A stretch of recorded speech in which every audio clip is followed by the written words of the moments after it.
ইগোতে নেওয়া যাবে না। ঠিক আছে, বাবারও বাবা আছে, গ্র্যাজুয়েশনটা আমিও পড়াই, অনেকও পড়ায়, কর্তব্য পড়ায়, তো আমরা একসাথেই পড়াই, তো কোনো সমস্যা হয় না। অনেক জানতে অ্যাকচুয়ালি খুব ইন্টারেস্টেড। হ্যাঁ, আমিও এটা মানে জানতে ইন্টারেস্টেড। এই বছর আমি পড়াবো কি, ঠিক আছে? ওকে, এবার এর অ্যান্সারটা হচ্ছে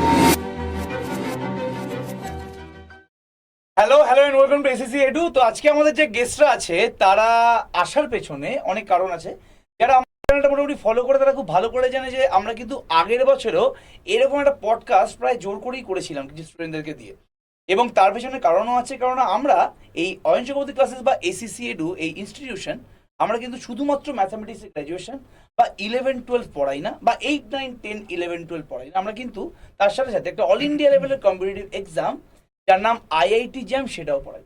এবার যারা আইআইটি জ্যাম সম্বন্ধে জানে না তাদেরকে বলে দিই যে আইআইটি জ্যাম পরীক্ষাটা কি। আইআইটি জ্যাম পরীক্ষাটা অ্যাকচুয়ালি যারা ম্যাথামেটিক্স বা অন্যান্য টিপিক্যাল সাবজেক্টে গ্র্যাজুয়েশন করে, তারা যদি কেউ চায় যে তারা আইআইটি থেকে এমএসসি করবে বা এনআইটি থেকে এমএসসি করবে, সেই এনআইটি বা আইআইটিতে ঢোকার জন্য যে এন্ট্রান্স এক্সামটা হয় তাকে বলা হয় আইআইটি জ্যাম এক্সাম।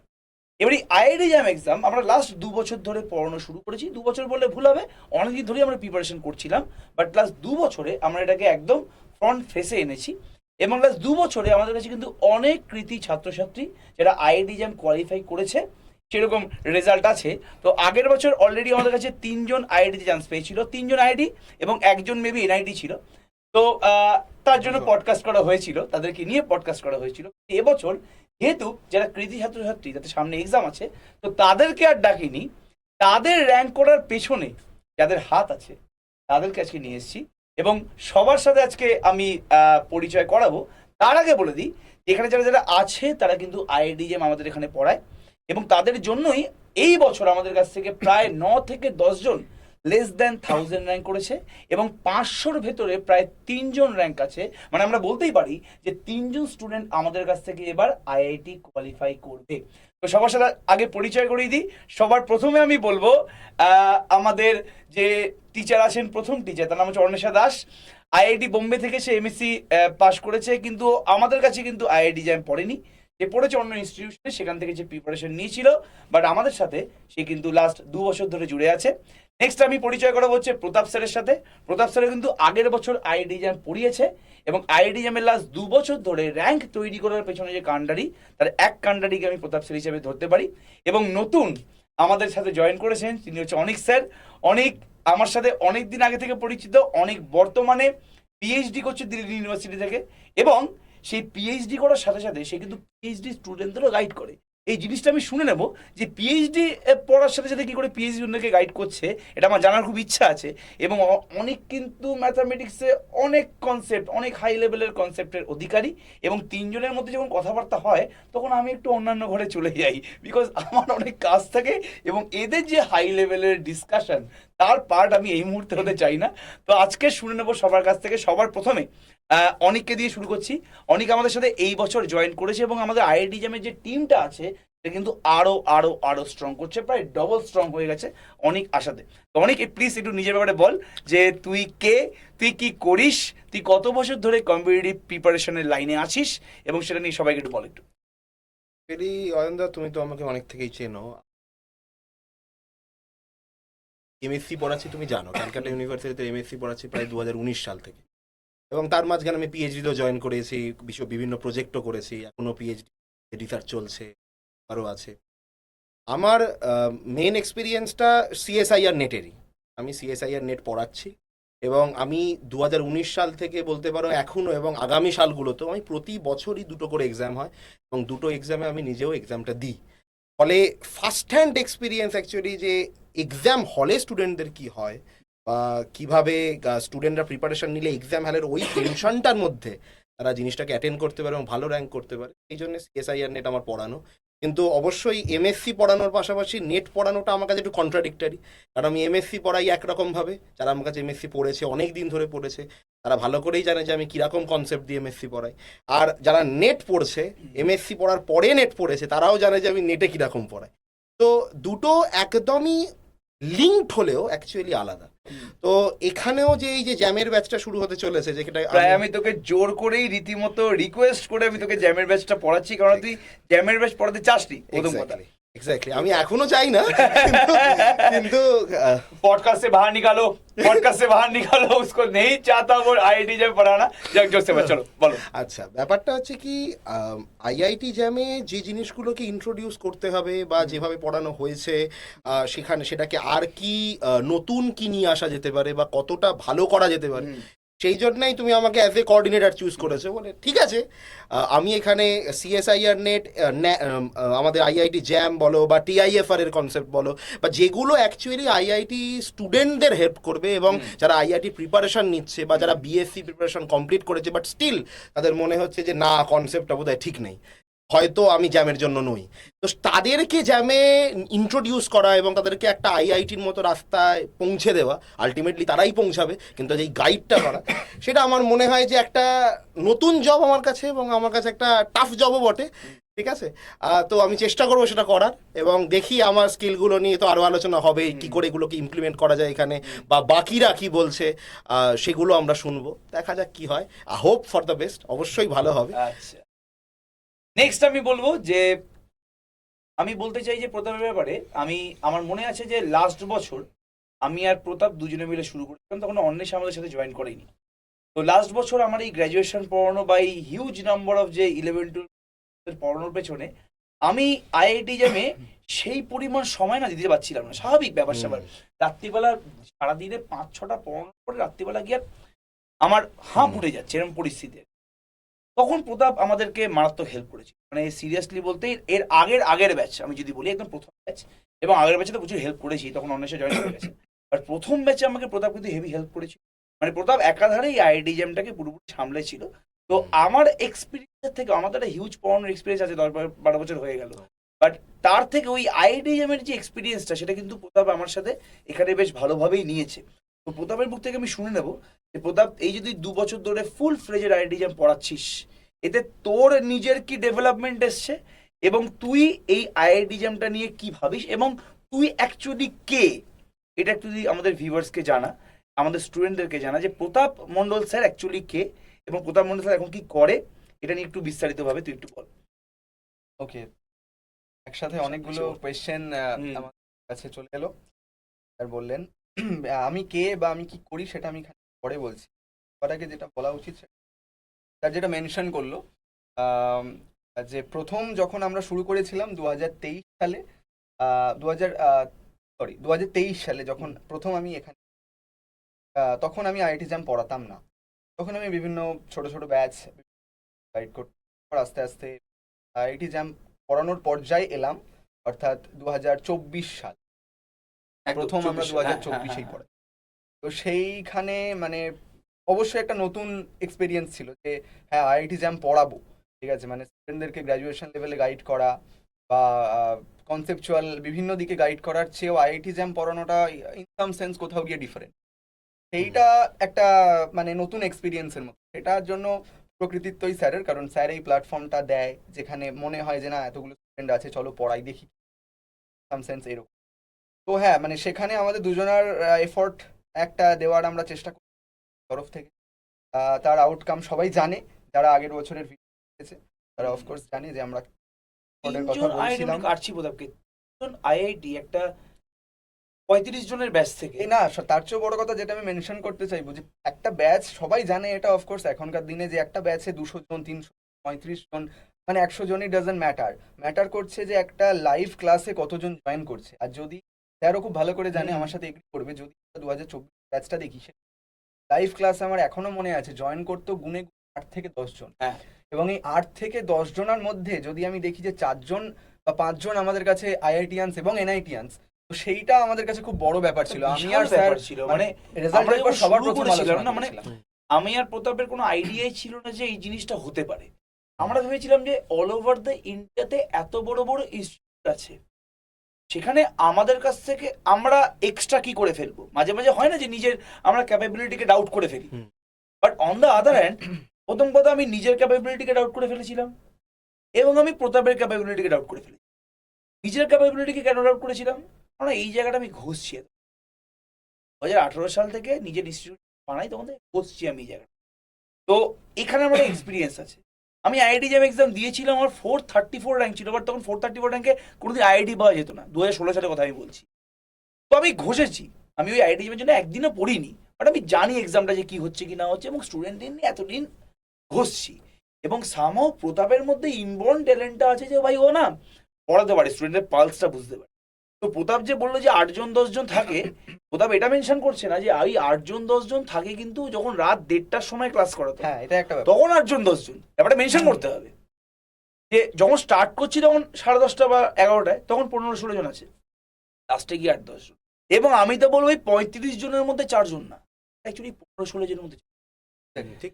তো যেই এক্সামে আমি যদি বলি যে সাকসেস রেট কত, 15,000 স্টুডেন্ট এক্সাম দেয়, আমি যদি খুব ভুল না হই, তার মধ্যে আইআইটি চান্স পায় 500-র ভেতরে র্যাঙ্ক করতে হয়, আমি যদি ভুল না হই তাহলে 600 যদি হচ্ছি, তাহলে সেভাবে দেখতে গেলে সাকসেস রেটটা কত আছে, পার্সেন্টেজ আমরা প্রত্যেকে বের করতে পারি।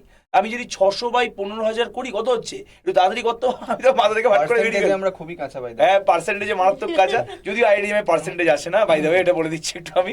তো 600/15,000 মানে 6/150 ইন্টু 100 মানে 600/150 মানে 4%। তাহলে 4% সাকসেস রেট যদি হয় অল ওভার দ্য ইন্ডিয়াতে, সেখানে আমাদের সাকসেস রেট, আমি যদি 35 জনকে ধরি ভাই কোথাও, তাহলে 35 জনের মধ্যে 4 জন। আমি আগের বছরের ডেটা বলছি, পরের বছরের ডেটা তো আরো রিমার্কেবল ডেটা। তাহলে সেই জায়গায় আমাদের কিন্তু সাকসেস রেটটা অল ওভার দ্য ইন্ডিয়ার এক্সামের সাকসেস রেট। আরেকটা জিনিস সেটা হচ্ছে মানে আমি যেটা অ্যাড করতে চাইবো স্যারের কথার সাথে, সেটা হচ্ছে এটাই যে সাকসেস রেট ইত্যাদি সবকিছু আমাদের জন্য খুব স্পেশাল ছিল। তার কারণটা হচ্ছে যেমন এই প্রথম প্রেম খুব স্পেশাল হয়, তেমনি প্রথম একটা ব্যাচ পড়িয়েছি, সেখান থেকে এতজন স্টুডেন্ট মানে এত বড় বড় নাম করা ইনস্টিটিউটে পড়তে যাবে, মানে আমাদের পরবর্তীকালে মনে রাখবে না হয়তো, দ্যাট ইজ ফাইন, বাট যে যাবে তার যে মানে পথের শুরুটা আমাদের দ্বারা হচ্ছে কোনো কোনো হয়তো খুব ক্ষুদ্রভাবে, বাট হচ্ছে সাম সেন্স, সেইটা আমাদের জন্য খুব স্পেশাল। এবং আমরা জিজ্ঞেস করেছিলাম, আমি তো প্রতাপ করছি প্রতাপ বোধহয় বোধহয় অন্য কোথাও পড়তো, এটা হতে পারে না কোনোদিন ভাই। আমরা ইচ অ্যান্ড এভরি ইন্ডিভিজুয়ালকে জিজ্ঞেস করেছি অন্য কোথাও পড়তে, কোথাও কি মক টেস্টও দিয়েছো? ওরা বলছে হ্যাঁ স্যার, একজন বলেছিল একটা জায়গায় মক টেস্ট দিয়েছি, কিন্তু স্যার পড়েছি আমরা আর অন্য কোথাও। এটা সাম সেন্স আমাদের কাছে হিউজ। সবচেয়ে অবশ্যই। ভালো লেগেছিল যেটা, সেটা হচ্ছে যে তারাই আমাদের সাথে লাস্ট অব্দি পডকাস্টে বসেছিল আগের বছর, যাদেরকে আমি রাত 2টো অব্দি পড়িয়েছি, মানে Exactly. তাদেরকে আমি চিনি, তাদের মুখগুলো অজানা নয়, ঠিক আছে, যে হ্যাঁ একজন চলে এলো, আমি তো সে কোনোদিন আমার ক্লাসই Class-ই করেনি। ব্যাচে আছে, এমন হয়নি, ঠিক আছে, এমন হয়নি। সবাইকে চিনি এরকম। এবং আমরা বোধহয় কথাবার্তা বলছিলাম, যখন মক টেস্ট যখন নিতাম, একটা স্টুডেন্ট যে সব থেকে ভালো র্যাঙ্ক করেছিল, 130 যে র্যাঙ্ক করেছিল, হ্যাঁ, নামটা ভুলে যাচ্ছি, রামকৃষ্ণ মিশনের রামকৃষ্ণ মিশনের স্টুডেন্ট, তো সে কিন্তু প্রত্যেক মক টেস্টে হাইস্ট পেত। একটা ডিফিকাল্ট মক টেস্ট করা হয়েছিল, আমার এখনো মনে আছে, মানে ফাটানো কোশ্চেন ছিল সেখানে, সে 58 পেয়েছিল, আমার এখনো মনে আছে তার রেজাল্টটা। তো আমরা কথাবার্তা বলছিলাম যে এ কিন্তু হয়তো রেজাল্ট করে ফেলবে। আরেকজন তো আমাদের শুনলে এখন ভিউয়ার্সটা অবাক হয়ে যাবে, একজন 232 র্যাঙ্ক করেছে, সে আইডি চান্স পেয়ে গেছে, সে আইডি থেকে সে সরকারি চাকরির জন্য। তো যাই হোক, সেটা আলাদা ব্যাপার। তো না, আবার এমনও আছে, মানে আমি আগের ব্যাচের একজন আইআইটি পেয়েছিল, আলটিমেটলি সেও আইআইটি থেকে করেনি, কারণ সে আরো ভালো একটা ইনস্টিটিউট আইএসআই, তার সাথে আমার এখনো রেগুলারলি যোগাযোগ আছে। আমার ইনস্টিটিউট মানে আইএসআই এর খুব হয়, আমার এখানে আমি এমএসসি প্রায় শেষ, তার সাথে এখন আমার রেগুলারলি যোগাযোগ আছে, সে এখনো ম্যাথামেটিক্স একইভাবে এনজয় করছে। ইভেন কয়েকদিন আগেই আমি অনেকটাকে পডকাস্ট শুরু হওয়ার আগেই গল্প করছি, মাঝে মধ্যেই আমার সাথে যোগাযোগ করে বিভিন্ন টপিকে কথা বলা, ভালো লাগে ইনসাম, তারা যে ক্যারি করে নিয়ে যাচ্ছে সামনে ইনসাম। আর নেক্সট আমি বলবো last but not the least, যে অ্যাকচুয়ালি এই পথ দিয়ে গেছে। আমরা তো বলি যে ভাই ঠিক আছে আমরা পড়িয়েছি সমস্ত, বাট যখন আমরা কোনো স্টুডেন্টকে পড়াই, তখন স্টুডেন্টটাই কিন্তু বুঝতে পারে যে অ্যাকচুয়ালি তাকে কি করতে হবে। আমরা তো পড়িয়ে খালাস বা ডায়লগ দিয়ে খালাস, আমি যেভাবেই বলতে পারি চাই না, তো আমরা ইনফরমেশন দিই, বাট যে অ্যাকচুয়ালি কোয়ালিফাই করে তার জার্নিটা কিন্তু আমার যেটা পার্সোনালি মনে হয়, যেটা টিচারের পক্ষে সেই স্টুডেন্টদের জার্নি ফিল করা খুব ডিফিকাল্ট, যে অ্যাকচুয়ালি ক্র্যাক করেছে, যদি সে নিজে আইডিয়ার না হয়। আমি তো এটাই বুঝি। ওই অন্বেষা এমন একটা স্টুডেন্ট যে আইআইটি জ্যামের র্যাঙ্ক কত ছিল, 56, তাহলে 2024 সালে আইআইটি জ্যামে 50 র্যাঙ্ক করা, এবং এখন বর্তমানে এমএসসি কমপ্লিট হয়েছে আইআইটি বোম্বে। তুই আমাকে বলবি যে কিরকম তুই ফিল করছিস বা ফিল করেছিলি তখন সেই মুহূর্তে, এবং জার্নিটা কিরকম ছিল তোর জন্য, কিভাবে ক্র্যাক করেছিস? ইনস্টিটিউটের নাম তুই বলতে পারিস তুই কোথা থেকে প্রিপারেশন নিয়েছিলি, কোনো সমস্যা নেই, আমাদের এখানে কোনো প্রবলেম নেই। এবং তুই তো আমাদের কাছে পড়তিস, হ্যাঁ। গ্র্যাজুয়েশনটা পড়তিস আমাদের কাছে, তো আইআইটি জ্যামটা তখন আমরা পড়াতাম না, তুই নিজে নিজে প্রিপারেশন নিয়েছিলি। তো তুই বল যে কিভাবে তুই এই জার্নিটাকে তুই গেলি এবং তোর মনে হলো যে না তুই পারবি আলটিমেটলি আইআইটি জ্যামটা। আর প্রথম তো আমার প্রথম আইআইটি জ্যাম নিয়ে কোনো আহ, প্রথমে আইএসআইসি আমি থেকে ভাবলাম যে আইআইটি জ্যাম আইআইটিতে যাওয়ার একটা চান্স, এটাই প্রথম আমি থার্ড সেমিস্টারের প্রথম থেকে পড়াটা শুরু। বাট তার আগে আপনি যেটা পড়াতেন সেটা আমি খুব ভালো করে পড়তাম, আর প্রুফ সব পড়তাম, কোনো কিছু বাদ দিইনি। কারণ মানে আমি জানতাম যে এরপরে আমাকে এমএসসি করতে হবে, আমি এমএসসি হ্যাঁ হ্যাঁ আর তো ভালো জায়গা থেকে করতে হলে অ্যাটলিস্ট। তো তারপর আমি আনএকাডেমি গিয়েছিলাম অনলাইন কোচিং, তো ওখানেও পড়াতো। বাট হ্যাঁ, একটা ব্যাপার ছিল, ওখানে এত এত ক্লাস হতো এভরিডে যে সম্ভব হতো না। কারণ এক তো কলেজ, লেডি ব্রুগেন কলেজে পড়তাম আমি, আমাকে এভরিডে মানে মোটামুটি কলেজ যেত, তো তখন ক্লাস হতো। তার সাথে যেমন আপনার কাছে পড়তাম ক্লাস হতো, এগুলো তো ইম্পর্টেন্ট ছিল, ওর সাথে অতগুলো ক্লাস করা। স্বাভাবিক। তো আমি কি করতাম, এখানে যেমন যেগুলো হচ্ছে অ্যাপ্লাইড পোর্শন, যেমন আপনার কাছ থেকে আমি যেমন গ্রুপ থিওরি এগুলো আমরা যেমন পড়ে নিয়েছিলাম, মানে এগুলো আমি জানতাম যেগুলো আমার আলাদা করে পড়তে হবে। তো আমি কি করতাম, যেগুলো অ্যাপ্লাইড যেগুলো আছে সেগুলো ওই লেকচারগুলো। আর মানে আমার সব থেকে ভালো পিওর গুলো তুই গ্রুপ থিওরি এখান থেকেই হ্যাঁ, মোটামুটি কারণ আমার করেছিস। এখনো মনে আছে আপনার জন্যই আমি অ্যাডভান্স অ্যালজেব্রাতে 100 পেয়েছি, আমার এখনো মনে আছে। তো আমার মানে ওই জায়গাটা আমার খুব স্ট্রং ছিল। তো আমার অ্যাপ্লাইডটা একটু খারাপ ছিল, তো আমি অ্যাপ্লাইড গুলো ওইখান থেকে তো এইভাবে আমি মানে বেশিরভাগটাই অনার্সের সাথে আমার হয়েছে। আমাদের কলেজে মানে ম্যামরা বলতো যে এই যেমন এসকে মাপে এগুলো ছাড়াও একটু ভালো লেভেল, মানে এই অবশ্যই ওটা ভালো, একটু অবশ্যই ফরেনের একটু ফরেনের অথরিটি বই। হ্যাঁ ওই বইগুলো একটু দেখো। তো আমি ওগুলো দেখতাম করে করে লাস্টে আমি আনএকাডেমির সব মক টেস্টগুলো, ওখানে প্রচুর মক টেস্ট, প্রচুর মক ওই মক টেস্টগুলো আমি প্রচুর দিয়েছি। আর ওই মক টেস্টগুলো অ্যাকচুয়ালি আমাকে লাস্টে মানে আমি জানতাম সবই, তো আমি ওটা দেওয়ার পর বুঝলাম যে আমার কোথায় মানে আমি একটা জিনিস জানি কিন্তু আমি পারছি না Exactly. ওকে এ করতে। আমি আমার স্ট্র্যাটেজিটা বুঝি এবং সেপ্টেম্বর থেকে এক্সাম তো ফেব্রুয়ারিতে ছিল, সেপ্টেম্বর থেকে দেওয়া শুরু করি। তো প্রত্যেক রবিবার মোটামুটি হতো। তো ওটা করতে করতে অ্যাট লাস্ট এক্সাম হলে বসলাম। আমাদের কোয়েশ্চেন সেটা তো 24 সালে মনে আছে। প্রচুর হার ছিল, মানে আমরা যেভাবে গেছি হয়তো ভেবেছি যে এতবার দিয়েছি তো হয়েই যাবে। গিয়ে যখন বসলাম দেখলাম না, এই এমন কোয়েশ্চেন, মানে তখন মনে হচ্ছে খালি আমি পারছি না। হ্যাঁ মানে যখন মানে তাও যতটা করা যায় করে, যখন বাইরে এলাম তখন দেখলাম না কেউই পারেনি। কেউই পারেনি। হ্যাঁ, তো সেই করতে করতে এভাবেই হলো, তারপর র্যাঙ্ক এলো, তারপর র্যাঙ্কটাকে তুই এক্সপেক্ট করেছিলি যে তোর 56 র্যাঙ্ক চলে আসবে? না মানে আমি সত্যি বলছি, আমার এখনো মনে আছে র্যাঙ্কটা দেখেছিলাম ওই দিনই আমার ফিফথ সেমিস্টারের রেজাল্ট বেরিয়েছে, হ্যাঁ হ্যাঁ 4টের সময় রেজাল্ট বেরিয়েছে ওটা। আর আইআইটি নেমে 6টার সময়। তুই আমাকে এসএমএস করেছিলি, আমি যদি খুব ভুল না হই, হ্যাঁ। যে স্যার আমার সাইলো গ্রুপের ওই শর্টকাট সাইলো থিওরেম 1 2 3 আপনি যে হ্যাঁ, অঙ্কগুলো করেছিলেন খুব হেল্প হয়েছে আমার হ্যাঁ হ্যাঁ, আমাদের আইআইটি সময় যাবে। গ্রুপ থিওরিতে মানে কোয়েশ্চেন আছে পুরো সাইলো, যে পড়ে গেছে সে 1 সেকেন্ডে করে দেবে, আর যে পড়ে যায়নি তাকে অনেক মানে ঘুরফিরে করতে হবে। তো হ্যাঁ ওইখানে একদম সাইলোর মানে একটাই মানে নর্মাল সাবগ্রুপ দিয়ে নরমাল সাবগ্রুপ হ্যাঁ, তো একদম। ওটা তো করতে গেছিলাম। তো আমার মনে আছে 4টের সময় ফিফথ সেমিস্টার রেজাল্ট বেরিয়েছিল। আর ওই সময় তো ফিফথ সেমিস্টারে মানে আমি বললাম যে অ্যাডভান্স অ্যালজেব্রা ওটা দিয়ে খুব পড়তাম, কিন্তু একটা তো ভয় ছিল যে এরপরে আবার ওই রেজাল্টটা বেরোবে। বাট ওই রেজাল্টটার র্যাঙ্কটা দেখে আমি আমি ভাবিনি যে এই এরকম এক্সাম বাড়িতে যখন বললি তখন কি এক্সপ্রেশন ছিল? বাড়িতে তো খুবই খুশি, মানে দুটোর জন্যই খুবই খুশি ছিল। কারণ আমার ফিফথ সেমিস্টারে সবচেয়ে বেশি সিরিজ এসজিবি। এসজেপি ছিল। হ্যাঁ, তো দুটো আচ্ছা ঠিক আছে, এবার চলে আসি নিজের সেলফ অ্যাচিভমেন্ট হয়ে গেল, সবার সবার কথাবার্তা বলা হয়ে গেল। বাই দ্য ওয়ে বলে দিই আমি ভিউয়ার্সদের জন্য যে এই বছরের রেজাল্ট আমার বলা হলো না। এবছর আমাদের কাছ থেকে 10 জন লেস দ্যান 1000 র্যাঙ্ক করেছে, 500-র ভেতরে র্যাঙ্ক করেছে প্রায় 3 জন, এবং তারপরে 600 650 700, মানে আমরা বলতে পারি যে প্রায় 10 জন এনআইটি এবং আইআইটিতে এই আমাদের এডুকেশন, এবং পুরো ক্রেডিটটাই যে আগের বছর যেহেতু এরা দুজনই মেন পড়ি, তা আমি এদের দুজনকে, অনেক স্যার আগের বছর ছিল না, আমিও প্রথমে ছিলাম, তারপর আমিও টানতে পারিনি বিকজ আরো অনেক পড়ানো ফড়ানো ছিল। তো মেনলি কিন্তু ক্রেডিট আমি এদের দুজনকেই দেবো যে এরা যেভাবে ওদেরকে গাইড করেছে, এবং তাদেরকে আমি পার্সোনালি হয়তো কথাবার্তা বলেছি, এবং তারাও বলেছে যে তারা খালি এখানেই পড়তো, তারা এখানেই কেন পড়তো, বলছে আপনি গ্র্যাজুয়েশনে যতগুলো ক্লাস করান তারপরে আপনার কাছে ক্লাস করে কি আবার কোনো ইনস্টিটিউটে গিয়ে পড়া সম্ভব না, পসিবল না। তো আমরা এই জন্য এখানেই খালি পড়েছিলাম। আর প্রধান স্যার 3 ঘন্টা 3.5 ঘন্টা করে ক্লাস নেয়, তো আর কোথায় গিয়ে পড়বো আলাদা করে, তো এখানেই আলটিমেটলি আমাদের পড়তে হয়েছিল। তো আমি ক্রেডিটটা সম্পূর্ণ ওদেরকেই দিচ্ছি পুরোপুরিভাবে। এবার আমি নেক্সট চলে আসবো যে আমি এক এক করে জিজ্ঞেস করি যে এই বছরের স্টুডেন্টদের জন্য পার্সোনালি, ঠিক আছে, ওকে, ইন্ডিভিজুয়ালি জিজ্ঞেস করবো কে কোন টপিক পড়াবে, সেটা আমরা এখনো পর্যন্ত স্টুডেন্টদের বলবো না, সারপ্রাইজ, ঠিক আছে, ওকে। আমি জাস্ট চাই যে ফ্রেমওয়ার্ক, মানে আমরা এই বছরের জন্য আইআইটি জ্যামের ফ্রেমওয়ার্কটা কি রেখে আমরা কিভাবে স্টুডেন্টদেরকে গাইড করব, এবং কিভাবে স্টুডেন্টরা যাতে এই এই আধ ঘন্টার পডকাস্টেই বুঝে যায় যে তাদের সাথে কি কি হতে চলে, এই জিনিসটা আমি ইন্ডিভিজুয়ালি প্রত্যেককে জিজ্ঞেস করব।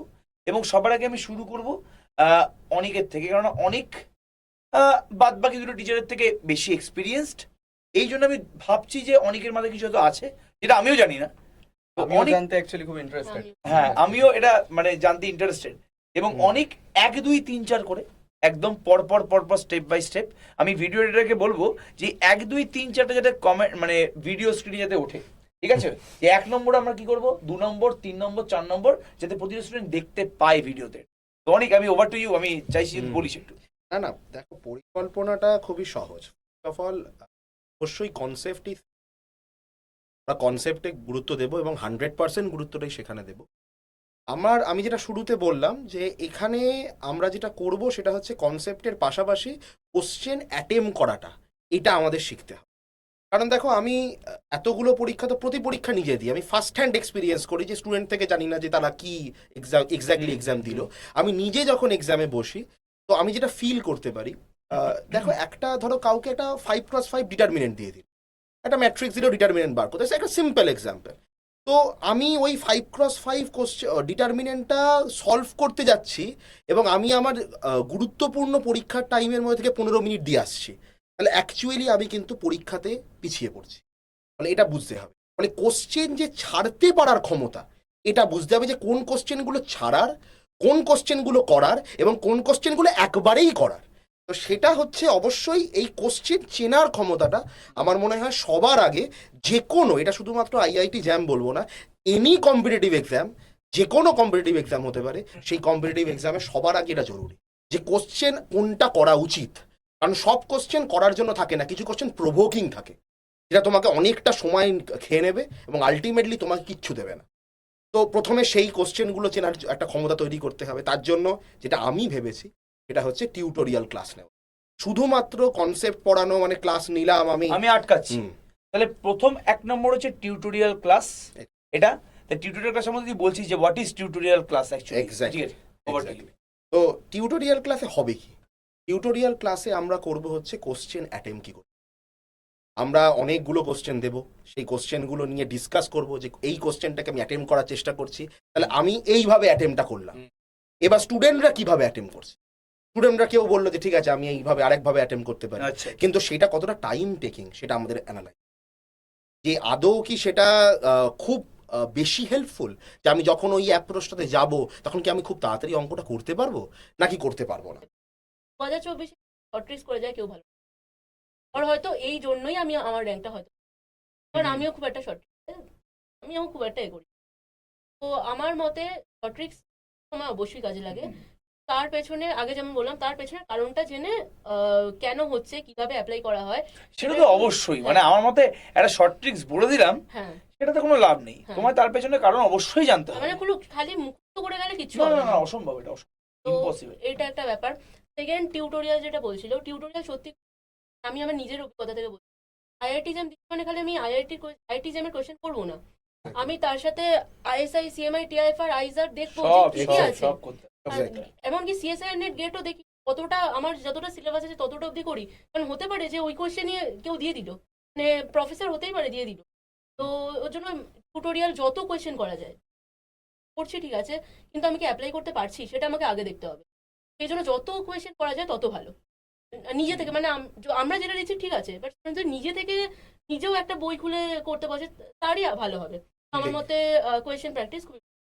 আর মক টেস্ট তো আমি প্রথমেই বলে দিয়েছি যে মক টেস্ট যদি দেওয়া হয় ওটাই অ্যাকচুয়ালি মেন যে এক্সামটা হয় সেটার একটা মানে মিনিয়েচার ভার্সন হ্যাঁ। বলতে পারিস তুই একটা। হ্যাঁ, কারণ সময় 3 ঘন্টা, আমি বুঝতে পারি যে আমি অ্যাকচুয়ালি 3 ঘন্টা শেষ করতে পারছি কি পারছি না। একদম একদম। তারপর তার যখন মক টেস্টটা হয়ে যাচ্ছে, আমার যে নাম্বারটা আসছে, আমি বুঝতে পারছি যে আমার কোথায় কোথায় ভুল হয়েছে। তো যত বেশি মক টেস্ট তত বেশি এক্সাম হলে সুবিধা।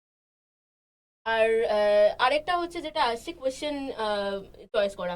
আমি অনেকের থেকে শুনেছি যে কোয়েশ্চেন মানে আমার অ্যানালিসিস ভালো, মানে আমি এক্সাম হলে বসেছি, অ্যানালিসিসের কোয়েশ্চেনই খালি, মানে আমার কাছে অ্যানালিসিসের কোয়েশ্চেন আছে হয়তো প্রচুর কঠিন এসছে, বাট আমি আমার ইগোতে লাগছে যে আমি কেন পারছি না এটা। এই Exactly. এই এমন জায়গায় হিট করলো না। এক্স্যাক্টলি। আমার সিএসআই এটা হয়েছিল ভাই, বিশ্বাস কর, আমার ছিল হচ্ছে লিনিয়ার অ্যালজেব্রা ফেভারিট। কেন জানি না মনে হয়েছিল আমার লিনিয়ার অ্যালজেব্রা ফেভারিট হয়ে গেছিল।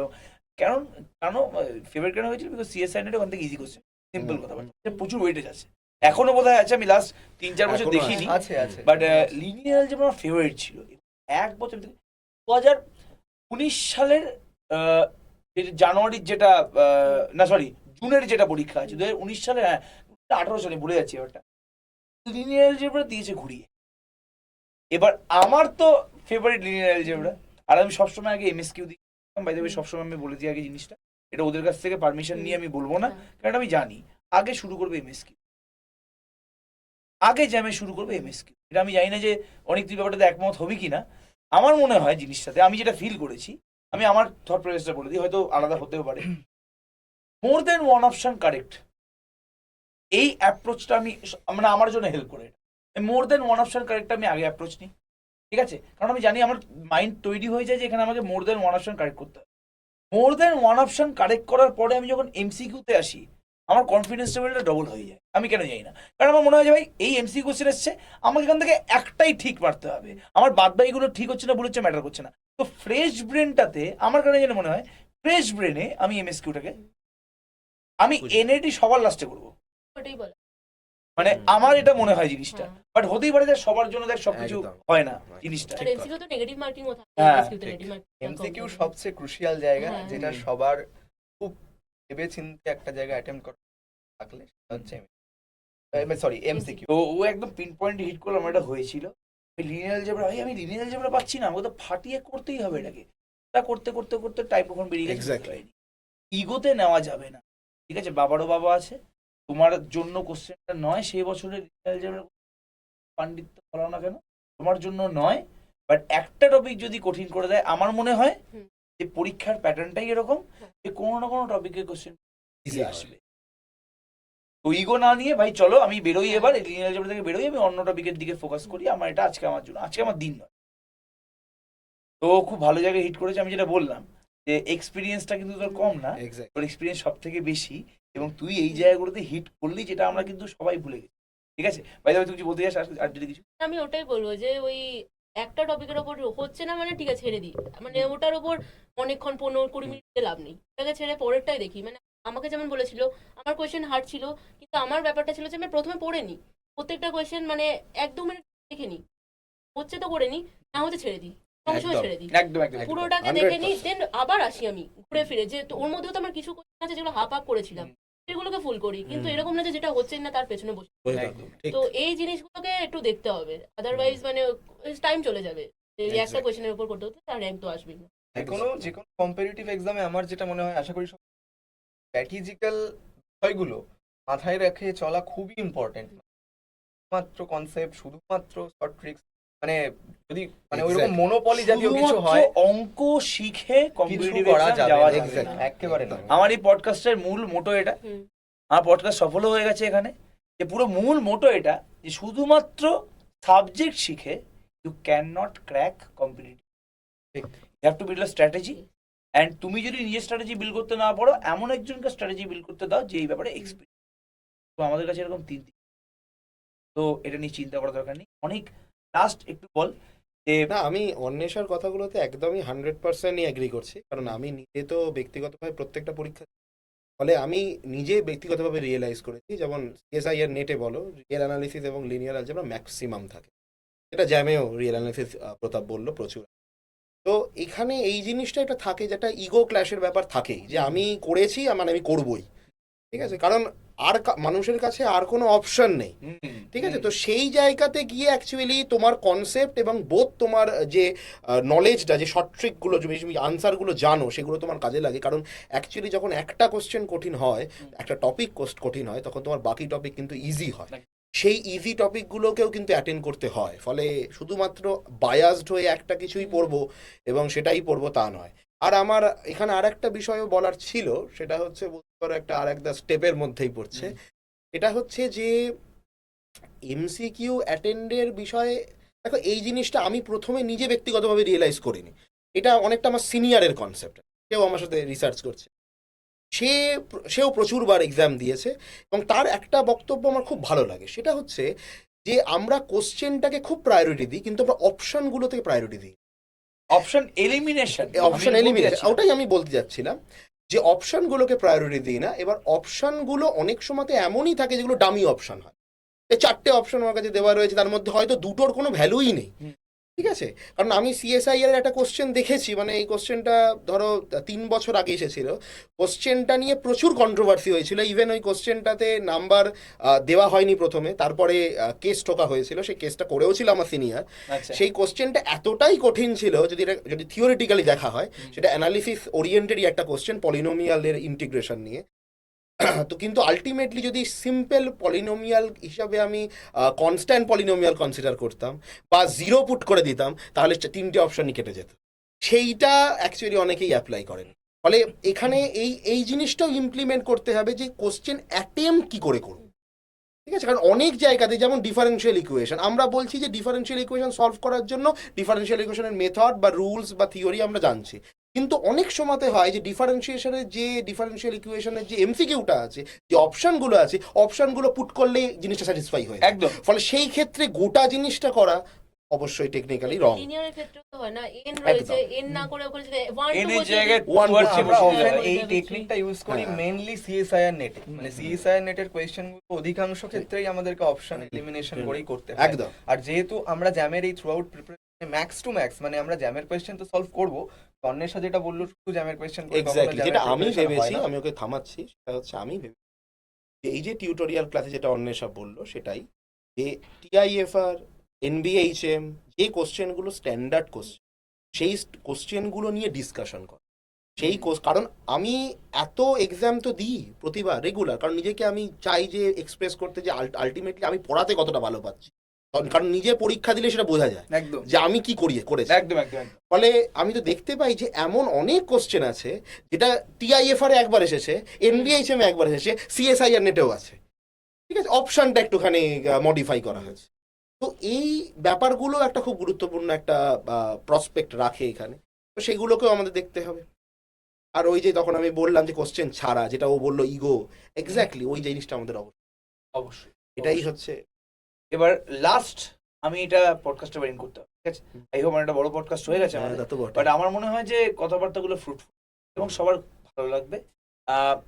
প্রথম আমার একটা কোশ্চেন যদি আমি শেষ করছি, এই বছর আমি পড়াবো কি না, ঠিক আছে? ওকে, এবার এর অ্যান্সারটা হচ্ছে যে এই বছর আমার মনে হয় আমার পড়ানোর দরকার আছে, ঠিক আছে?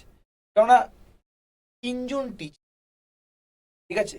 অনিকের মতন একজন টিচার আছে, প্রতাপ আছে, অন্বেষা নিজে আছে। তো আমার এখানে একদমই কিছু, মানে there is not enough for me to contribute here. তারা নিজেরা বেশি এক্সপিরিয়েন্স, তারা এই এক্সামগুলোকে এতদিন চর্চা করছে। হ্যাঁ, অবশ্যই ইনস্টিটিউট সেটা আলাদা ব্যাপার, সারাক্ষণ ধরে তো এখানে গন্ডি বেঁধে বসে থাকতে পারি না। তো যদি কোনোদিন মনে হয় যে কোনো একটা টপিকের ওপরে আমার মনে হলো যে না, আগে আমি কিছু সলভ করাবো, বা আমি কিছু একটু নিজের থেকে কন্ট্রিবিউট করার চেষ্টা করবো, তো সেটা হয়তো আমি করবো। সেটা আমি এই মুহূর্তে প্রমিস করছি। বাট আমার মনে হয় যে আমাদের এই 100% এই 100% করবে, আমি ঠিক আছে। এবং খুব তাড়াতাড়ি জানানো হবে যে আমরা এই পড়াচ্ছি। কারণ আমাদেরও পড়াচ্ছি। সবার আগে খুব তাড়াতাড়ি এটাকে ডিসাইড করে Decide ফেলতে হবে, করতে হবে। কারণ নেক্সট সপ্তাহ বা তারপরের সপ্তাহ এই মাসেই হয়তো আমরা শুরু করব। এবার আমরা দেখেই বুঝতে পারছি যে কতজন আন্ডারস্ট্যান্ডিং আছে আমাদের টিচার, তারা কে কি পড়াবে কি না পড়াবে তারা জানে। এবং এখানে আমাকেও আলটিমেটলি খুব বেশি মডারেট করতে হবে না। হ্যাঁ, অবশ্যই এই মডারেশনে থাকবো, কারণ এরা পড়াবে, সমস্ত কিছু বাট আমি জানি যে what to do at the right time. আমি খুব ভালো করে জানি, তো সেটা আমি অবশ্যই আমি খেয়াল রাখবো। কোনো কিছু থেকে মিস আমি খালি একটা কলই দূরে আছি এবং আমার ম্যানেজমেন্ট একটা কলই দূরে আছে। যখন অ্যাডমিশন একবার আমাকে ফোন করতে হবে, আমাকে আমার এই সমস্যাটা হচ্ছে, যতটা টিচারদের লজ্জা পাচ্ছে একটা কারণ, বাট এরা এতটাই ফ্রেন্ডলি যে তোদের কোনো সমস্যা হওয়ার কথাবার্তা না। বাট তাও যদি হয় আমি অলওয়েজ আছি এবং আমি অবশ্যই প্রবলেমটাকে আমার আমার মনে হচ্ছে কোনো প্রবলেম হবে বলে মনে হয় না, কেননা গ্র্যাজুয়েশনের এতগুলো স্টুডেন্ট সামলাচ্ছে, এটাই সামলাচ্ছে। গ্র্যাজুয়েশনটা আমিও পড়াই, অনিকও পড়ায়, প্রতাপও পড়ায়, তো আমরা একসাথেই পড়াই, তো কোনো সমস্যা হয় না। যাই হোক, অপেক্ষায় থাকবো আমরা যে কখন টিচাররা বলবে যে কি কি পড়াবে, এবং এখানে আমি একদমই দায়িত্ব নিচ্ছি না, এটা পুরোপুরি এদের উপর ডিপেন্ড করছে। মারধর করে, মারপিট করে এরা সাবজেক্ট নিজেদের মধ্যে ভাগ করবে, এটা তো হবেই মারপিট, এটা শিওর। তারপরে আমি জানাবো এসে যে আমাদের আইআইডিজিএমে কে কোন টপিক পড়াচ্ছে এবং কবে থেকে আমাদের ক্লাস হবে, তাদেরকে যারা যারা অ্যাডমিশন নিয়ে নে। বিকজ অলরেডি আমাদের কাছে অনেকজন অ্যাডমিশন, আমরা চাইলে এখনই শুরু, বাট যারা যারা চাস আইআইডিজিএম তারা তারা অ্যাডমিশন নিয়ে। এবং এই কথাটা আমি পডকাস্টে এসে ডাইরেক্ট কেন বলতে পারছি, আমাদের কাছে যদি আমরা নিজে কিছু না পারতাম, বিশ্বাস আমরা এতটা নির্লজ্জ না যে আমরা পডকাস্টে এসে গলা ফাটাবো। আমরা কাজ করে টিচার দিয়েছে, উই হ্যাভ দ্য ক্যাপাবিলিটি, এবং আমাদের টিম এখন আরো ডবল স্ট্রং। আমার মনে হয় যে আমরা কেপেবল, তাই জন্য আমি ডাইরেক্ট এসে এখন পর্যন্ত অ্যাডমিশন নিই, কাইন্ডলি অ্যাডমিশন নিয়ে নে। তো 20 তারিখের পর থেকে কিন্তু আমাদের ক্লাস শুরু হবে, কবে শুরু হবে সেটা আমরা এক্স্যাক্টলি জানাবো। আজকে 11 তারিখ, এরপর থেকে আর 9 দিন সময় আছে, এরপরে মেবি আমরা অ্যাডমিশন। সবাইকে অল দ্য বেস্ট, ফাটিয়ে অঙ্কই করো আর কি করো। Thank you.